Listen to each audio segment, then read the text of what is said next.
Hi fries lord. దేవుని పరిశుద్ధ నామానికి స్తోత్రం కలుగునుగాక. ఈరోజు దేవుని వాగ్దానము హోషేయ గ్రంథము 10వ అధ్యాయము 12వ వచనము. నీతి ఫలించినట్లుగా విత్తనము వేడి. ఆమేన్, హల్లెలూయా. ప్రియమైన దేవుని పిల్లలారా, రైతులు ఎలాగైతే మరి పంట తీయడానికి నేలలో విత్తనములు వేసి సమృద్ధి అయిన పంటను సమకూర్చేవారుగా ఉంటారో, మన ఆధ్యాత్మిక జీవితంలో కూడా నీతి ఫలించినట్లుగా, అంటే దేవుని దృష్టికి న్యాయమైనది, సత్యమైనది, ఆయన దృష్టికి ప్రీతికరమైనది మనము చేయడానికి నిర్ణయింపబడ్డవారు ఉన్నాము.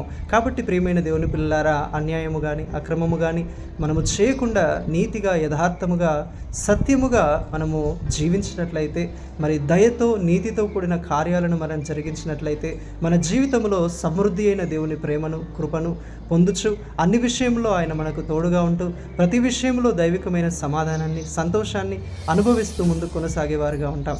ప్రభువుటి కృప మనందరికీ దయచేయునుగాక. Amen. Praise the lord. May God bless you all.